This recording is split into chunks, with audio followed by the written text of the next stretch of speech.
Let us have a look at the internal structure of heart, that is vertical section of heart or longitudinal section of heart. The first thing that we can understand, the outermost covering, it's part of the pericardial layer. It is inner or visceral pericardial layer, that's called as epicardium. Next to that is a layer of cardiac muscles, which is called as myocardium. Now, in this myocardial layer, you can see the thickness is maximum near the apex and goes on reducing towards the base. So, apex will be the thicker walled component of heart as compared to the base. Further, you can note the left wall in the apex region is thicker as compared to the right one.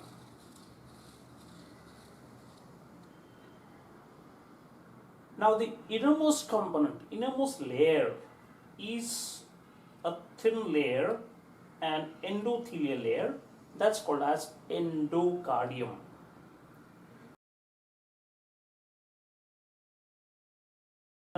Flaps, hence it's called as a tricuspid valve. Tri means three and cusp means a flap. So it's a tricuspid valve. While on the left hand side, the atrioventricular valve is made up of only two membranous flaps, hence it's called as a bicuspid valve, or it's also called as mitral valve. Now, right atrium and the left atrium, they are separated by an interatrial septum. That will be behind these vessels actually. Interatrial septum that will divide the atrium into right and the left parts. Similarly, the ventricle is subdivided into right and the left ventricles by an interventricular septum. You can see it is much thicker, much broader than what you can understand. It will separate the right ventricle from the left ventricle. Now, something that we can note, left ventricle encloses relatively a larger cavity than the right one. And the thicker wall in the left ventricle is to allow it to force the blood into the aorta so that it could be distributed to all over the body. Now, right atrium, let's have a look at it. You can see there are two major veins entering in. This is the superior vena cava coming in from here. This is the inferior vena cava coming in from here. Now, so long as the blood flow from superior vena cava is concerned, it comes in a downward fashion. So, it's a continuous flow, an unobstructed flow. Whereas the flow that's coming from the inferior vena cava, it is against the gravity. And so, there is a possibility of a reflux of blood back into the vein. And hence, to prevent it, there is a thin valve which will prevent the backflow. That valve is called as a Eustachius valve. A Eustachius valve that will protect the opening between inferior vena cava and the right atrium. Then you can see another thin opening, a small opening here. That is the coronary sinus that opens in. And in fact, this aperture is also guarded by a valve which is called as a Thebaceous valve. Thebaceous valve. Now let's have a look at the left atrium. It receives two pairs of pulmonary veins which bring in the blood oxygenated in the lungs. But then these openings need not be guarded by any valves because, first of all the four veins will be opening into an accessory chamber which then opens into the atrium. So, reflux is naturally prevented.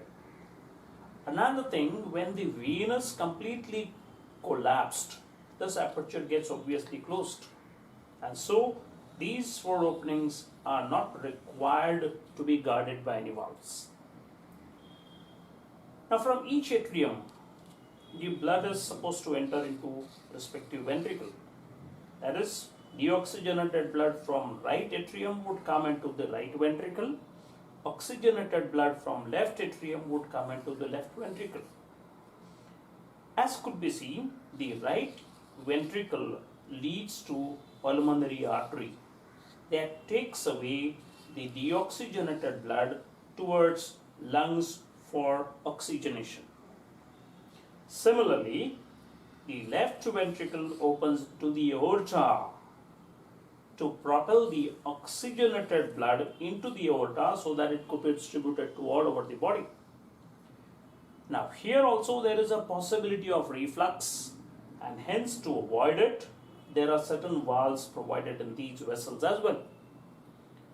This valve, which guards the opening between right ventricle and the pulmonary artery, it is called as pulmonary valve. Whereas it's a kind of semilunar valve made up of three cup-like flaps. Whereas the left ventricle leads to the aorta, and that opening is guarded by a systemic valve, that's another semilunar valve, structurally similar to this one. One more thing that we can note, the inner lining of ventricle is drawn into a number of projections which are called as trabeculae carinae, and on the posterior side of these cuspid valves, the atrioventricular valves, we can see these connective tissue fibers which extend from these membranous flaps up to these trabeculae carinae. These are called as chordae tendineae. These are chordae tendineae.